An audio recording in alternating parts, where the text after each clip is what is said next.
Hello everyone, good evening. आप सभी का बहुत-बहुत स्वागत है आपके अपने यूट्यूब प्लेटफ़ॉर्म मंजीत राय कंप्यूटर साइंस पे। आज का सेशन 24 है, टॉपिक आप लोग देख रहे हैं कंप्यूटर आर्किटेक्चर है। आज हम लोग कंप्यूटर आर्किटेक्चर के कुछ सबसे इम्पोर्टेंट कॉन्सेप्ट्स के साथ इस पर्टिकुलर टॉपिक की शुरुआत कर रहे हैं। और इससे पहले हम लोग बेसिक चीज़ें बहुत पढ़े हैं, जैसे कल सीपीयू के फंक्शंस और उसके एएलयू, कंट्रोल यूनिट और रजिस्टर्स के बारे में हम लोग टाइप्स ऑफ रजिस्टर्स, ये तमाम टॉपिक्स हम लोग कल डिस्कस किए थे, जो बहुत इम्पोर्टेंट था। कंप्यूटर आर्किटेक्चर का आज का सेशन का जो इम्पोर्टेंस है कि सबसे पहले आपको ये जानना है कि कंप्यूटर आर्किटेक्चर हमारे एग्ज़ाम पॉइंट ऑफ व्यू से क्यों ज़्यादा ज़रूरी हो जाता है। आज के सेशन में क्लियर हो जाएगा। और प्लस हम लोग कंप्यूटर आर्किटेक्चर की शुरुआत करेंगे और इसमें हम लोग लेवल्स ऑफ कंप्यूटर आर्किटेक्चर पढ़ेंगे। तो आइए देखते हैं कि लेवल ऑफ कंप्यूटर आर्किटेक्चर क्या है। और 5 लेवल्स हैं, सभी लेवल पे हम लोग डिस्कस करेंगे। और ये जो टॉपिक है थोड़ा-सा जो है, इसमें कॉन्सेप्चुअल पार्ट है, थ्योरेटिकल पार्ट है। इसमें हम लोग क्वेश्चन आज डिस्कस नहीं करेंगे, क्योंकि कल हम लोग टाइप्स ऑफ कंप्यूटर आर्किटेक्चर पढ़ेंगे। आज हम लोग कंप्यूटर आर्किटेक्चर, उसके लेवल ऑफ कंप्यूटर आर्किटेक्चर पढ़ेंगे। और नेक्स्ट जो सेशन होगा, सेशन 25 होगा, उसमें हम लोग टाइप्स ऑफ कंप्यूटर आर्किटेक्चर पढ़ेंगे और उसके बाद हम लोग प्रैक्टिस करेंगे। बाकी बेसिक क्वेश्चन का प्रैक्टिस तो हम लोग करते ही रहते हैं और ये सब किए हैं, बट आज का कॉन्सेप्ट बहुत नेसेसरी है। इसलिए कंप्लीट सेशन को आप लोग देखेंगे और फिर आप लोग खुद ही जज कर पाएँगे, क्योंकि एग्ज़ाम पॉइंट ऑफ व्यू से ये कंप्यूटर आर्किटेक्चर टॉपिक बहुत ज़्यादा इम्पोर्टेंट होता है। तो सबसे पहले समझना है कि कंप्यूटर आर्किटेक्चर क्या है। देखिए, किसी भी चीज़ का आर्किटेक्चर का मतलब क्या होता है? डिज़ाइन होता है। जैसे बिल्डिंग का आर्किटेक्चर है, तो बिल्डिंग का डिज़ाइन क्या है? और उसमें बहुत सारे बातों का ध्यान रखा जाता है। तो जब हम बात करेंगे कंप्यूटर आर्किटेक्चर की, तो computer architecture is a science of designing and organising a computer system, components and operations. देखिए, ऑपरेशंस डिपेंड है कंपोनेंट्स पे, और कंप्यूटर आर्किटेक्चर एक साइंस है डिज़ाइन करने का। और कंप्यूटर साइंस का सबसे इम्पोर्टेंट पार्ट इसको माना जाता है, क्योंकि कंप्यूटर आर्किटेक्चर कंप्यूटर के हार्डवेयर कंपोनेंट्स को किस तरीके से डिज़ाइन किया जाए कि वो सिस्टम ज़्यादा यूज़फुल हो और इवन ग्रोइंग डिमांड के अकॉर्डिंग ज़्यादा से ज़्यादा यूज़फुल हो और वर्क कर पाए। इसलिए कंप्यूटर आर्किटेक्चर में हमेशा क्या है, बदलाव होते रहता है। It includes the structure of the system, how its component interact and how the system operations are carried out. कैसे कंप्यूटर का ऑपरेशन होता है, तो ये आज ही समझ में आ जाएगा कि एक कंप्यूटर सिस्टम का डिज़ाइनिंग कैसे होता है और फिर उसका आर्किटेक्चर क्या है एंड कैसे वो किसी भी टास्क को परफॉर्म करता है या किसी भी ऑपरेशन को करता है। ठीक। यहाँ पर ये जो टॉपिक है, computer architecture is concerned with, computer architecture किन किन चीज़ों से कंसर्न है। सबसे पहला है component. All the hardware part of the system is known as the component. Computer system के हार्डवेयर पार्ट को क्या कहा जाता है? कंपोनेंट कहा जाता है। जैसे CPU, memory and input output सब सिस्टम। सीपीयू के बारे में हम लोग पढ़ें कि सीपीयू में क्या होता है। रजिस्टर, जैसे मेन मेमोरी के, यहाँ पर मेमोरी यूनिट के तौर पे रजिस्टर होता है, रैम रोम होता है, और ALU control unit and input output सब सिस्टम। तो कंपोनेंट को कैसे ऑर्गेनाइज किया जाता है, ये एक पार्ट है। दूसरा है communication, how the components communicate with each other through computer buses. कल ही हम लोग पढ़े थे बसेस के बारे में कि बस क्या है। सीपीयू टॉपिक में जो लोग नहीं पढ़े उसको एक बार पढ़िएगा। कल सीपीयू टॉपिक पढ़ाने का मतलब यही था कि आप कंप्यूटर आर्किटेक्चर को ठीक से समझ पाएंगे। और बहुत इम्पोर्टेंट टॉपिक है, आप खुद ही इसको देखेंगे आज, पूरा कंप्लीट कॉन्सेप्ट तो समझ में आएगा। और एक बात क्लियर है कि आज हम लोग केवल कॉन्सेप्ट करने वाले हैं, और कल हम लोग कॉन्सेप्ट करेंगे कंप्यूटर आर्किटेक्चर के टाइप्स। कंप्लीट हो गया तो फिर हम लोग क्वेश्चन की प्रैक्टिस करेंगे। यहाँ देखिए, तीसरा चीज़ है बसेस। आप जानते हैं कि बस कॉमन वायर होता है इंटरनल कंपोनेंट्स के बीच में। इंटरनल बस भी होता है, एक्सटर्नल बस भी होता है। इंटरनल बस में मैंने बताया हुआ है कि इंटरनल कंपोनेंट, इसको इंटरनल बस को सिस्टम बस भी कहा जाता है, और कैसे कंपोनेंट के बीच में डेटा ट्रांसमिशन होता है, डेटा ट्रेवल करता है, ये होता है कम्युनिकेशन यहाँ पर, कंप्यूटर आर्किटेक्चर में। Operation, the meaning of operation that guide the computer function. Operation का मतलब क्या? कंप्यूटर के फंक्शन को जो गाइड करता है। Interface, what is seen on the machine interface. Computer architecture, computer architect work to improve the existing computer architecture और develop a new system and hardware. Always आप देखते हैं कि न्यू इन्वेंशंस होते हैं, आर्किटेक्चर को कितना और बेहतर किया जा सकता है, हार्डवेयर कंपोनेंट्स को कैसे और इनोवेटिव हार्डवेयर्स जैसे होते हैं, लेटेस्ट टेक्नोलॉजी वाले हार्डवेयर कंपोनेंट डेवलप किए जाते हैं। And their research focus on improving the speed, scalability and energy efficiency of computer system. खासकर कंप्यूटर आर्किटेक्चर में इस बात का ध्यान रखा जाता है, एक तो स्पीड, आर्किटेक्चर पे ही डिपेंड करता है कंप्यूटर का स्पीड। तो ऑपरेशंस टास्क जितना फास्ट होगा, हार्डवेयर कंपोनेंट्स जितने पावरफुल होंगे। स्केलेबिलिटी का मतलब होता है कि कंप्यूटर साइंस में आप देखेंगे कि कंप्यूटर का यूज जो है कितना ग्रो कर रहा है और पावरफुल सिस्टम की ज़रूरत पड़ रही है, क्योंकि कॉम्प्लेक्स कैलकुलेशंस हो या ऐसे बिजनेस प्लेसेस, हर जगह जहाँ पर कंप्यूटर्स की यूज़ बढ़ रही हैं। तो स्केलेबिलिटी का क्या मतलब, क्या होता है? एबिलिटी, स्केलेबिलिटी में क्या लगा हुआ है? Scale plus ability. तो ability of a computer system to fulfil the growing demands, या आप ऐसे कह सकते हैं, to handle the increasing amounts of work, to handle to handle the increasing amount of work. तो कंप्यूटर आर्किटेक्चर के द्वारा ही तो सिस्टम डेवलप हो रहा है, जो डिमांड को क्या कर रहा है? इंक्रीजिंग वर्क, मतलब ज़्यादा से ज़्यादा काम की जो डिमांड आ रही है उसको फुलफिल करता है। इसी को स्केलेबिलिटी कहा जाता है। Means ability of a system, ability of a system और अ प्रोसेसर, प्रोसेस और organisation to handle the increasing amount of work efficiently. इसी को स्केलेबिलिटी कहते हैं। अब यहाँ पर इसमें हम देखेंगे significance of computer architecture lies in. First यहाँ पर पॉइंट है, optimising overall system performance by carefully selecting and coordinating hardware components, software elements and communication channels. Computer architecture का सिग्निफिकेंस है कि ओवरऑल सिस्टम के परफॉर्मेंस को क्या करना, बढ़ाना, and hardware component, software elements and communication channel के बीच में कोऑर्डिनेशन वो ज़्यादा बेहतर हो। सेकेंड पॉइंट इसमें, enabling design and development of cost effective and energy efficient computing system. Cost effective का मतलब होता है कि एक ऐसा आर्किटेक्चर डेवलप हो जिसमें एक तो कॉस्ट कम, मतलब कम से कम प्राइस में पावरफुल सिस्टम अवेलेबल हो। एनर्जी एफिशिएंसी मतलब पावर कंजम्पशन भी कम से कम हो। And computing system that meet the desired performance criteria, और जो डिजायर है, जो जिसकी डिमांड है, वो उस तरीके के सिस्टम को डेवलप किया जाए। थर्ड पॉइंट है, acting as a vital knowledge base for understanding and predicting the behaviour of complex computer system and under the different conditions, facilitating seamless integration and compatibility between the diverse hardware and software components।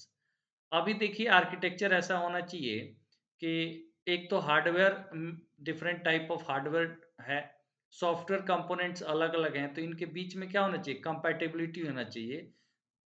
General मतलब इसका ये होता है, जैसे computer architecture ऐसा होना चाहिए जो इस पे हम किसी भी प्रकार के प्रोग्राम को क्या कर पाएँ, रन कर पाएँ, इंस्टॉल कर पाएँ ईज़िली।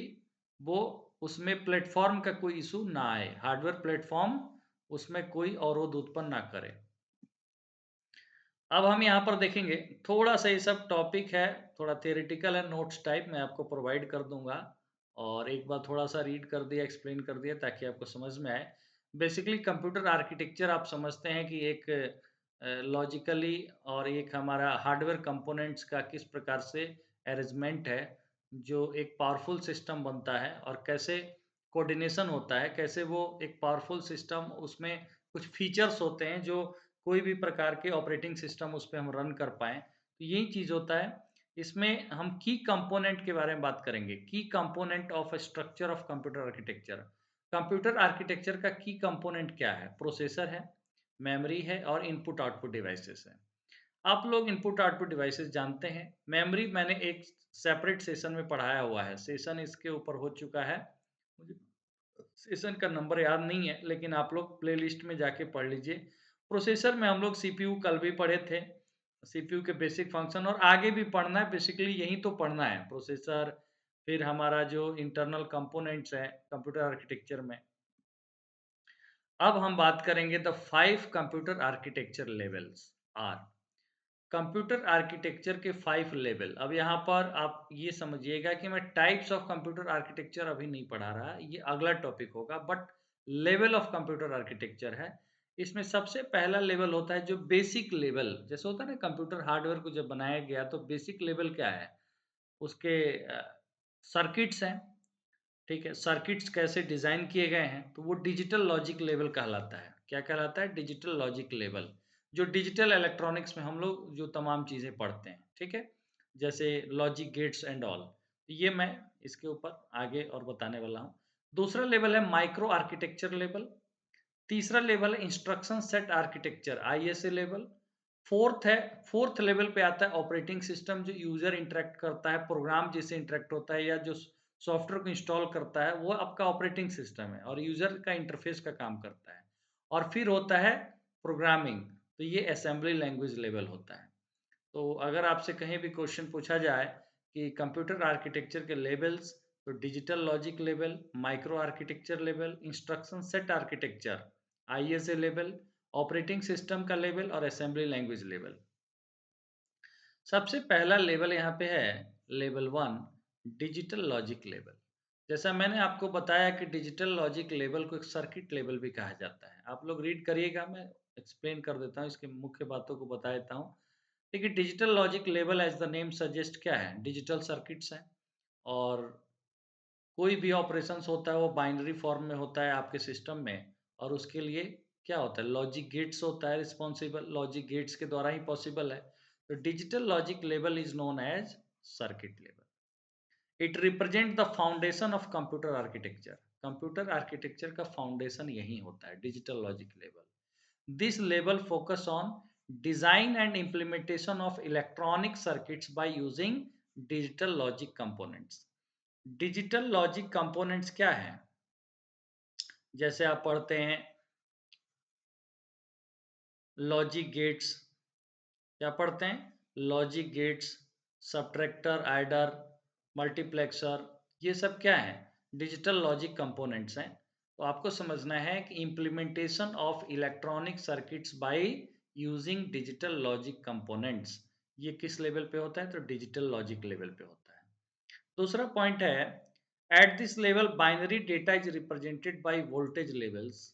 वोल्टेज लेवल के द्वारा ही बाइनरी डेटा को रिप्रेजेंट किया जाता है and process through digital logic gates to perform basic operation such as addition subtraction. तो बेसिक ऑपरेशन करने के लिए कंप्यूटर आर्किटेक्चर में क्या होता है? जो बेसिक इलेक्ट्रॉनिक सर्किट है, डिजिटल लॉजिक लॉजिक गेट्स है, जिसके द्वारा क्या होता है? ये ऑपरेशंस परफॉर्म किए जाते हैं। डिजिटल लॉजिक लेवल का जो कॉन्सेप्ट है, की एस्पेक्ट है, इसमें आप देखेंगे बुलियन अलजेब्रा का यूज़ किया जाता है, which provides a set of rules for combining logical values true और false to construct more complex logical functions. Basic logic function तो हो गया एडिशन, सब्ट्रैक्शन, मल्टीप्लिकेशन, और इसके लिए लॉजिक गेट यूज़ किया जाता है। बट यहाँ पर कॉम्प्लेक्स टास्क करने के लिए जो बेसिक रूल प्रोवाइड करता है वो बुलियन अलजेब्रा है। तो इसमें ही आता है डिजिटल लॉजिक लेवल पे बुलियन अलजेब्रा आता है, ठीक? उसके बाद क्या है? बेसिक लॉजिक गेट एंड, वैसे तो बेसिक लॉजिक गेट है एंड और नॉट गेट, बट इन सब से मिला के जो गेट बनता है NAND, nor, XOR and XNOR. तो लॉजिक गेट्स में सब आ गया, एंड, और, not, and, NAND, nor, XOR, XNOR. अब आप लोग एक बात समझिए कि ये हमें सेपरेट इसके ऊपर सेशन करना है, इस अलग पढ़ना है। हम लोग अभी समझने की कोशिश कर रहे हैं कि कंप्यूटर आर्किटेक्चर बेसिकली है क्या। उसके लेवल में पहला लेवल ही है जहां पर इसकी जरूरत पड़ती है हमें basic building block of computer architecture, जहाँ पर इलेक्ट्रॉनिक सर्किट जो होता है और इसके द्वारा कंप्यूटर अपने टास्क को करता है, उसमें बूलियन अलजेब्रा का क्या फंक्शन है? बूलियन अलजेब्रा का फंक्शन है कि कॉम्प्लेक्स लॉजिकल फंक्शन को करने के लिए जो सेट ऑफ रूल प्रोवाइड करता है, और वो भी किसके द्वारा? केवल ट्रू और फॉल्स 2 ही वैल्यूज़ का यूज़ करके वो बूलियन अलजेब्रा है, ठीक है? जॉर्ज ब्रूल ने डेवलप किया था, आप लोग पढ़े होंगे बूलियन अलजेब्रा में। बेसिक ये इवन 10+2 से बूलियन अलजेब्रा पढ़ाया जाता है, ठीक है? और उसके बाद तो हर जगह पढ़े होंगे आप लोग। बेसिक लॉजिक गेट हम लोग भी पढ़ेंगे आगे। बेसिक लॉजिक गेट जो हम लोग डिजिटल इलेक्ट्रॉनिक्स में इस चीज़ को पढ़ते हैं और अभी भी पढ़ेंगे, इस आर्किटेक्चर के बाद वाला जो हमारा सेशन होगा इसी के ऊपर होगा। तो ये समझना है किस लेवल पे काम करता है, तो डिजिटल लॉजिक लेवल में आता है, ठीक? उसके बाद थोड़ा-सा हम और आगे बढ़ते हैं, तो कॉम्बिनेशनल सर्किट्स। अब सर्किट्स में भी डिफरेंट टाइप ऑफ सर्किट है। कॉम्बिनेशनल सर्किट क्या होता है? यहाँ से हम लोग कोशिश करेंगे की टर्म्स को समझ लेना, ताकि आगे हम लोग मतलब इसका बहुत ज़रूरी है ये सब टर्म्स का। Which generates output signals based solely on the current input signals such as multiplexers, adders, decoders। तो डिजिटल इलेक्ट्रॉनिक कंपोनेंट के बारे में आप जानते हैं, जो किससे मिलके बना होता है? कोई भी सर्किट डिजिटल कंप्यूटर में लॉजिक गेट से ही मिलके बना होता है। इस बात को समझना है। लॉजिक गेट से ही आपका कोई भी सर्किट बनेगा, चाहे वो एडर हो, सब्सट्रैक्टर हो, मल्टीप्लेक्सर हो। तो यहाँ पर कॉम्बिनेशनल सर्किट का डेफिनेशन आपको समझना है कि जिसका आउटपुट करंट इनपुट सिग्नल पर डिपेंड हो, ठीक? which generate output signals based solely on the current input signals such as multiplexer, adder, decoder। Example किसका है? कॉम्बिनेशनल सर्किट का है। ये भी डिजिटल लॉजिक लेवल पे आता है। What is sequential circuit? which create output depending on both the present input signal and the previous states of the system, including the memory element like flip flops and latches। Sequential circuit हो गया जो केवल current input पे depend ना होकर के वो previous state पर भी डिपेंड करता है। प्रेजेंट इनपुट सिग्नल के साथ साथ previous state of the system पे डिपेंड करता है, ठीक है? जैसे flip flop. The digital logic levels serve as the backbone for constructing more complex computer architecture components such as processors, memory systems। तो डिजिटल लॉजिक लेवल एक foundation level है और यही इसी लेवल के बैकबोन किसका है? इसी के हेल्प से आप कॉम्प्लेक्स से कॉम्प्लेक्स कंप्यूटर आर्किटेक्चर को कंस्ट्रक्ट कर सकते हैं, ठीक है? जो जो प्रोसेसर होता है, तो प्रोसेसर बना कैसे है? तो वो भी उसका भी बेसिक बिल्डिंग ब्लॉक है डिजिटल लॉजिक कंपोनेंट्स, और with the help of digital logic components he processor को डिजाइन किया गया है, जो अपने आप में क्या है? एक पावरफुल डिवाइस है, ठीक? अब ये आगे यहाँ पर देखेंगे, या मेमोरी सिस्टम है, प्रोसेसर है, ये सब। अब लेवल 2 पे आते हैं, तो लेवल 1 समझ में आ गया। लेवल 1 इज ऑल अबाउट कि अगर आप डिजिटल इलेक्ट्रॉनिक्स पढ़ते हैं तो आप इस लेवल 1 को पढ़ते हैं, ठीक है? कंप्यूटर आर्किटेक्चर का लेवल 1 है। एक तरीके से आपको थोड़ा-सा सिलेबस का थोड़ा-सा एक आइडिया भी लग रहा है कि क्या-क्या टॉपिक हमें पढ़ना है। क्योंकि क्वेश्चन आप देखेंगे तो क्या पूछा जाता है आपसे? बूलियन अलजेब्रा से क्वेश्चन आ जाता है, ठीक? उसके बाद आपके लॉजिक गेट से क्वेश्चन आता है, उसके बाद फ्लिप फ्लॉप से क्वेश्चन आता है, उसके बाद कॉम्बिनेशनल सर्किट्स, सीक्वेंशियल सर्किट्स है, ठीक? ये सब चीज़ आपका एक तरीके से सिलेबस भी है, और ये आपका कंप्यूटर आर्किटेक्चर का लेवल 1 है। लेवल 2 क्या है? Micro architecture level. Micro architecture level is often referred to as the organisation level. Micro architecture level को ऑर्गेनाइजेशन लेवल कहा जाता है, and is the layout of computer memory. Layout of the computer computer's major internal components and their interconnections. Computer के जो internal components है और इसके interconnection का जो लेआउट है, उसको हम कहते हैं माइक्रो आर्किटेक्चर लेवल, ठीक? Micro architecture level addresses the functional aspect of the computer architecture by defining the specific organization and design of the critical system components such as the processor and the memory units. Processor और memory units के basically design के लिए, उसके interconnections के लिए जिस level पे काम होता है या जो लेवल रिस्पॉन्सिबल है उसको हम कहते हैं ऑर्गेनाइजेशनल लेवल या माइक्रो आर्किटेक्चर लेवल।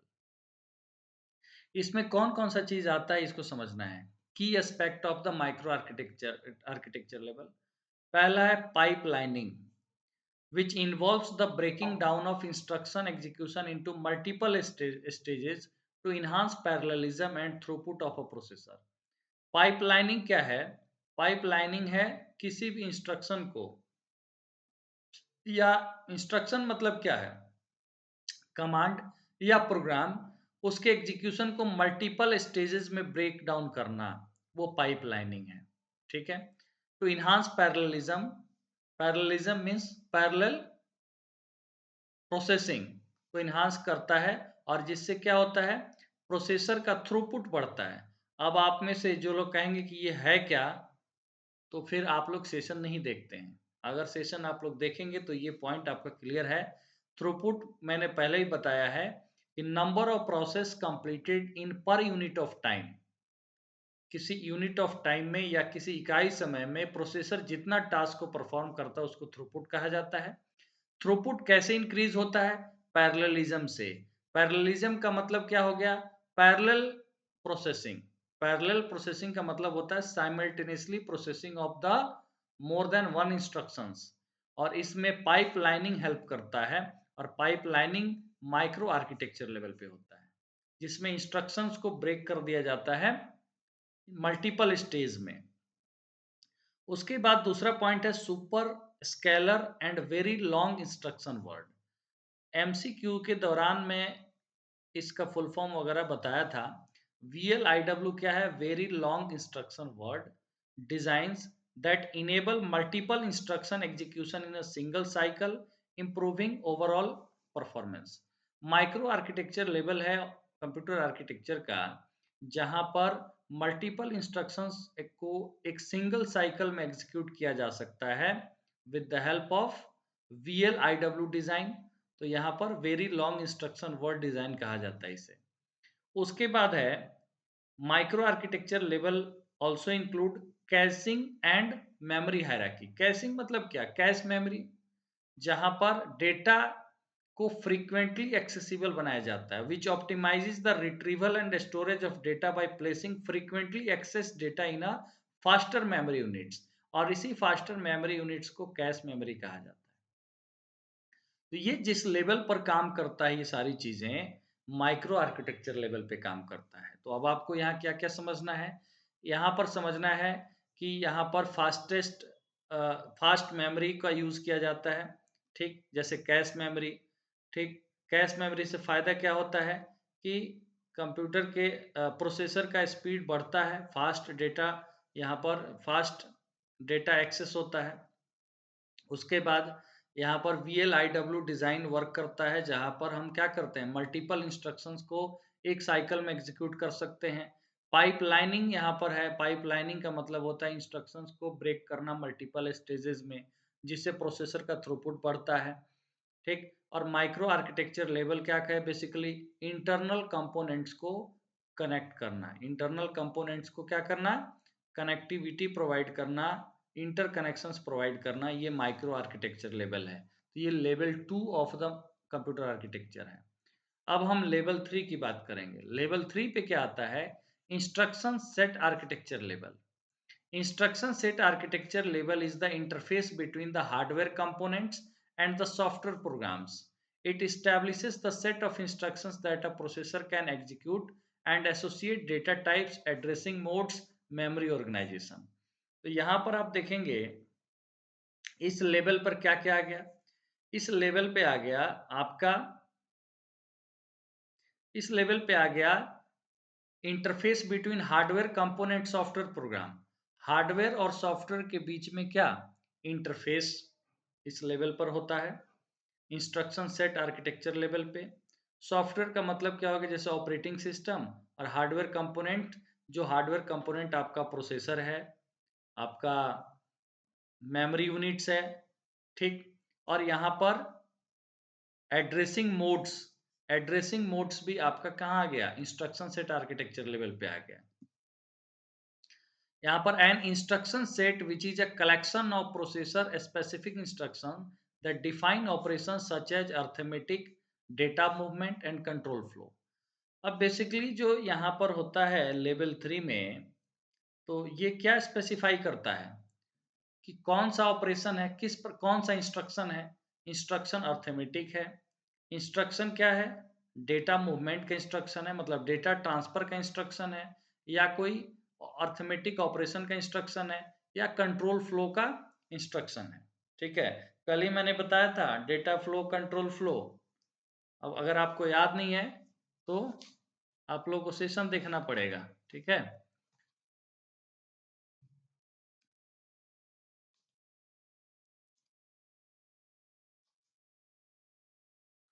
ओके। तो कल मैंने दो टर्म बताया था, एक आपको कंट्रोल फ्लो और दूसरा डेटा फ्लो। कंट्रोल फ्लो क्या है, the order in which the instructions और स्टेटमेंट्स आर एग्जीक्यूटेड। ठीक, तो जिस ऑर्डर में इंस्ट्रक्शंस एग्जीक्यूट होता है उसको कंट्रोल फ्लो कहा जाता है, और movement of data from one one unit to other unit उसको कहा जाता है डेटा फ्लो। तो यहाँ पर इंस्ट्रक्शन सेट आर्किटेक्चर, यहाँ पर जो लेवल है इंस्ट्रक्शन सेट आर्किटेक्चर लेवल, यहाँ पर कंट्रोल फ्लो और डेटा मूवमेंट अर्थमेटिक ऑपरेशंस यहाँ पर होता है। Data type which dictate the format and size of the data being processed such as integer, floating point, non numeric data, जो जो आपका कैरेक्टर डेटा है। तो यहाँ पर समझना है कि डेटा टाइप, फॉर्मेट, ये सब इसी लेवल पर काम करता है। एड्रेसिंग मोड क्या होता है, आगे के आगे तो वैसे हम लोग इसके टाइप पढ़ेंगे, पहले कंप्यूटर आर्किटेक्चर के टाइप, फिर एड्रेसिंग मोड्स पढ़ेंगे। एड्रेसिंग मोड है क्या, फिलहाल यहाँ पर समझ लीजिए। Which determine the method use to access memory and manipulate operands for executing instructions. कोई भी इंस्ट्रक्शन होता है तो उसमें होता है ऑप कोड और होता है ऑपरेंड। मतलब इंस्ट्रक्शन का फॉर्मेट क्या होता है, ऑप कोड मतलब कौन सा ऑपरेशन करना है, जैसे मान लीजिए मल्टीप्लाई करना है तो एमयूएल। ऑपरांड का मतलब 1, 2। तो यहाँ पर जरूरी नहीं कि ऑपरांड में यहाँ पर 1 और 2 पैरामीटर को डायरेक्टली प्लेस किया जाए, हो सकता है इसके मेमोरी एड्रेस लोकेशन को भी यहाँ पर डाला जाए। तो एड्रेसिंग मोड है that determine the method use to access memory, manipulate operands for executing instructions. उसके बाद रजिस्टर यहाँ पे काम करता है। High speed storage locations within the processor use to store temporary data. कई बार मैं बता चुका हूँ रजिस्टर के, जनरल पर्पस रजिस्टर भी बताया था कल के क्लास में, data register, D R A R A C I R P C T R, याद है। अब यहाँ पर इस फाइनल कंक्लूजन को देखिए, इसमें आई एस ए लेवल के बारे में। The I S A level act as a bridge between the hardware and the software worlds. Software और हार्डवेयर के बीच में लेवल 3 यहाँ पर कंप्यूटर आर्किटेक्चर का काम करता है, जिसे इंस्ट्रक्शन सेट आर्किटेक्चर कहते हैं, जो एक ब्रिज का काम करता है हार्डवेयर और सॉफ्टवेयर के बीच में, offering a foundation for writing assembly language programs and enabling effective communication with the computer hardware components। ये इस लेवल पर हम क्या करते हैं, असेंबली लेवल प्रोग्रामिंग करते हैं, जो प्रोग्रामिंग डायरेक्टली किसके लिए है, हार्डवेयर कंपोनेंट्स के लिए। किसके लिए है, assembly level programming hardware components के लिए है। तो ये हार्डवेयर कंपोनेंट्स इफेक्टिव तरीके से काम करेगा, और उसके लिए हम प्रोग्राम करते हैं, उसमें हम लोग निमोनिक्स का यूज करते हैं। ठीक, अब यहाँ पर हम जाएंगे लेवल 4 में। लेवल 4 है ऑपरेटिंग सिस्टम का लेवल। तो 3 लेवल हो गया। पहला लेवल आपने पढ़ा, पहला लेवल क्या पढ़ा, डिजिटल लॉजिक लेवल, ठीक, माइक्रो आर्किटेक्चर लेवल, फिर इंस्ट्रक्शन सेट आर्किटेक्चर लेवल, फिर OS level, then assembly language level.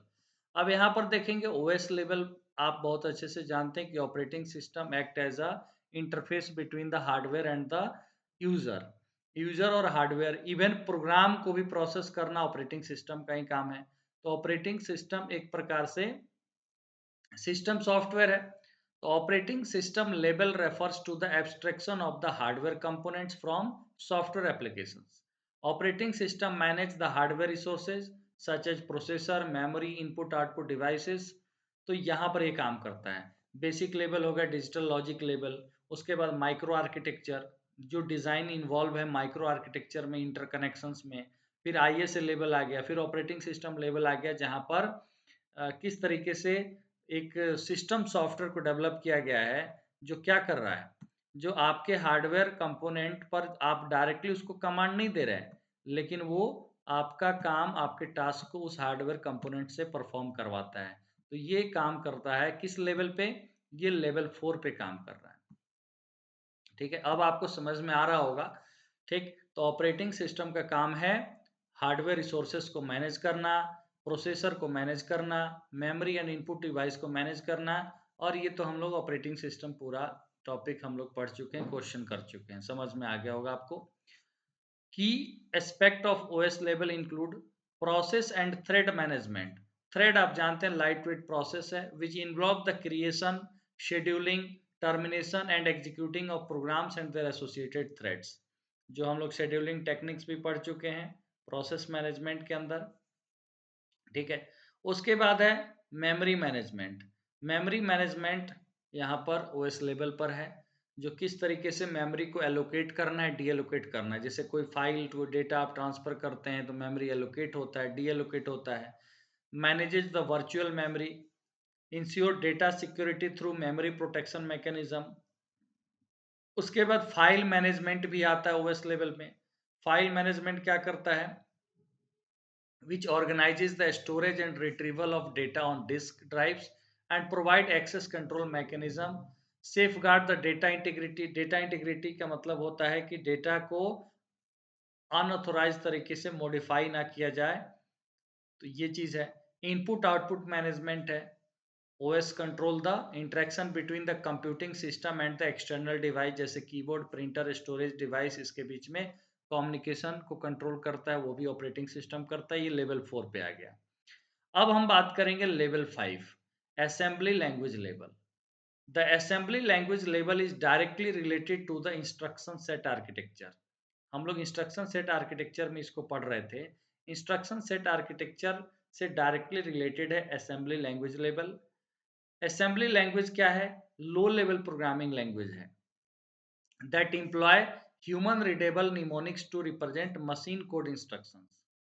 यहाँ पर एक बात समझना है कि असेंबली लेवल लैंग्वेज में किसी भी इंस्ट्रक्शंस को कैसे लिखा जाता है, प्रोग्राम को कैसे लिखा जाता है, एक इंग्लिश लाइक लैंग्वेज के शॉर्ट फॉर्म में जो ह्यूमन रीडेबल फॉर्मेट में होता है. ठीक, तो human readable mnemonics to represent machine code instruction. Assembly language serve as the intermediary between high level programming language and the ISA.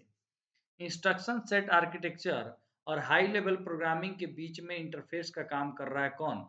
देखिए आईएसए लेवल क्या हो गया, आईएसए लेवल हो गया जिसे सिस्टम अंडरस्टैंड कर रहा है, और हाई लेवल हो गया जिसमें हम लोग प्रोग्रामिंग करते हैं, जैसे सी प्लस प्लस, सी, जावा, ये सब. तो हाई लेवल और आपके आईएसए लेवल के बीच में इंटरफेस का काम कौन कर रहा है, असेंबली लेवल. और असेंबली लेवल लैंग्वेज में निमोनिक्स का यूज किया जाता है, right code and run efficiently on the computer hardware. तो यहाँ पर प्रोग्रामर क्या करता है, अगर असेंबली लैंग्वेज में अगर कोडिंग करता है, वो कोड लिखता है जो किस पे रन करता है, कंप्यूटर के हार्डवेयर पे एफिशिएंटली रन करता है. और इसमें निमोनिक्स यूज होता है, जो आप जानते हैं निमोनिक्स जो इंग्लिश लाइक लैंग्वेज होता है, जैसे ए डबल डी, तो यहाँ पर क्या हो गया, ये निमोनिक्स हो गया. तो ये 5 लेवल ऑफ कंप्यूटर आर्किटेक्चर आपको समझ में आ गया. आई होप आप लोग इस चीज़ को समझ पाए होंगे. और इसके बाद हमारा कल का जो सेशन होगा, ये सेशन थोड़ा-सा छोटा-सा हो गया, लेकिन कोई बात नहीं. आप कॉन्सेप्ट को, कंप्यूटर आर्किटेक्चर के लेवल को अगर आप समझ गए, तो एक अच्छी बिगिनिंग है यहाँ से. और कल का सेशन जो हमारा रहेगा कंप्यूटर आर्किटेक्चर का टाइप्स, ठीक है, उसमें हम लोग पढ़ेंगे स्टोर्ड प्रोग्राम प्रोसीजर का कॉन्सेप्ट, ठीक है, जिससे क्वेश्चन बहुत ज़्यादा पूछा जाता है. Stored program procedure, stored program procedure जो है कौन दिया था, प्रोफेसर जॉन वॉन न्यूमॉन. तो न्यूमॉन आर्किटेक्चर के नाम से भी फेमस है. ठीक, इसके अलावा हम लोग हार्डवायर्ड और उसके बाद रिस्क सिस्क, ठीक है, reduced instruction set computer, complex instruction set computer. तो ये सब टाइप्स ऑफ आर्किटेक्चर पढ़ेंगे और क्वेश्चन का प्रैक्टिस भी करेंगे। ठीक, तो चलिए आज सेशन इतना ही, और फिर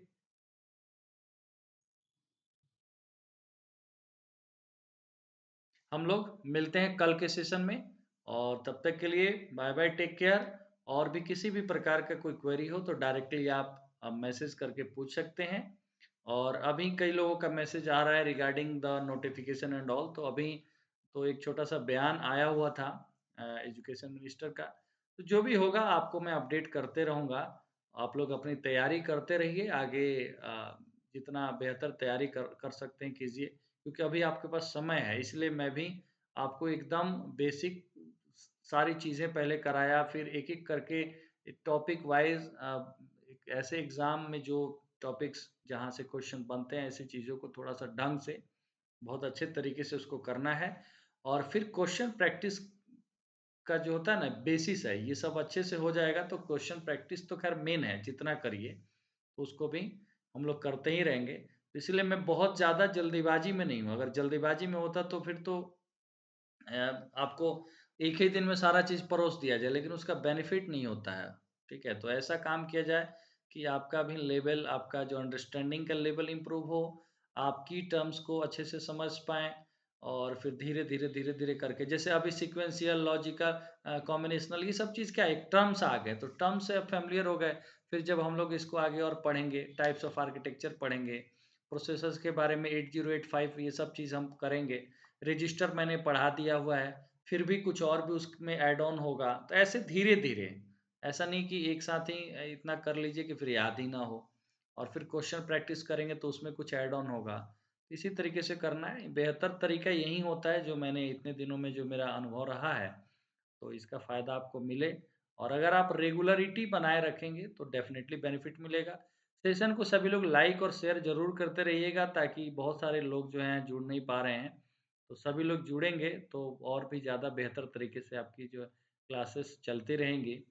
तो अपने तरीके से आप लोग भी थोड़ा-सा एफ़र्ट लगाते रहिए। चलिए धन्यवाद।